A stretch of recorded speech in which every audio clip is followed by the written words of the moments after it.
اتم سپارا پنځم رکوع سورہ الانعام اتلسم رکوع. بسم الله الرحمن الرحیم. قل لا اجد ما فيما اوحي الی. اے محبوبه ورته فرمایا زه نه ګورم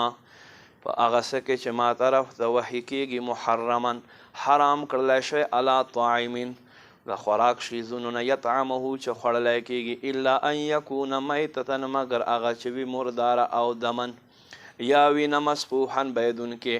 او لحم الخنزیر یا د خنزیر غوښه فانه رجس پس بېشکه دا نجاست دی او فسقا یا بېحکمي اوهل لغیر الله به هغه چې ذبح په وخت الله نه علاوه نوم واخیستلی شي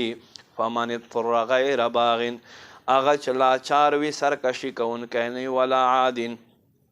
او نه تجاوز کوونکی فان ربک غفور رحیم بېشکه تا رب بخونکی مهربان دی. وعلى الذین هادوا هغه خلق چې یهودیان دي حرمنا کل ذی ظفر هر یو نوکان والمونږ په دی حرام کړو ومن البقر او د غواګانو نه والغنم او د بیزونه حرمنا علیهم شحومهما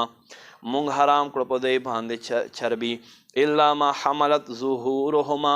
مگر هغه چې د دوی شاګانو سره میلاوي او الحیوایا یا کلمو سره او مختلط بعظم یا هغه چې اډوکو سره میلاو شوي وي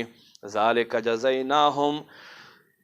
دا بدله د دوی د بغیهم د سرکشۍ په بدله کې و ان لصادقون او بېشکه مونږ ضرور رښتوني یو فإن کذبوک پس که چیرې دوی ته دروغجن وګرځې فقل ته ورته وفرمایه ربکم ذو رحمت واسعه بېشکه د ستاسو رب وسیع رحمت والده ولا يرد باسوه او د عذاب نه ګرځېږي عن القوم المجرمین هغه بې حکمه خلقنا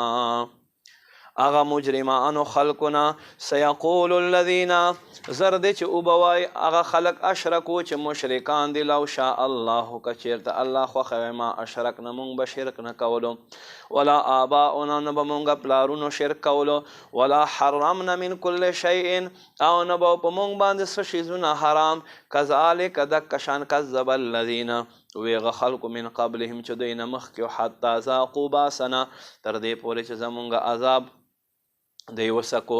قل ورته فرمای هل عندکم من علم آیا شته تاسو د پاره څه علم فتخرجوه لنا چې تاسو یې مونږ ته راوباسئ ان تتبعون تاسو تابعداري نه کوئ الا ظن مگر د خپل ګمان وان انتم الا تخرصون او تاسو نه یو مگر اټکل پسې تک کوونکي. قل ورته فرمای فلله الحجة البالغه اے محبوبه ورته فرمایا ټول حجت الله لره دی فلو شاء لهداکم اجمعین که د خوښه شي ضرور به تاسو ټولو ته هدایت وکړي. قل اے محبوبه ورته فرمایا هلم شهداءکم الذی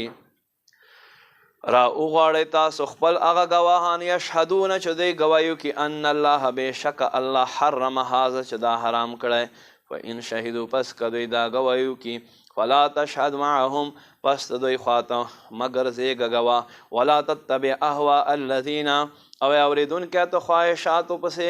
مزه الذین دا خلقو کذبوا بآیاتنا چې زمونږ آیتونه دروغ وګرځول والذین هغه خلق لا یؤمنون بالآخرة چې ایمان نه راوړي په آخرت باندې وهم بربهم یعدلون او دا په داسې حال کې چې دا خلق خپل رب سره برابر ګرځوي.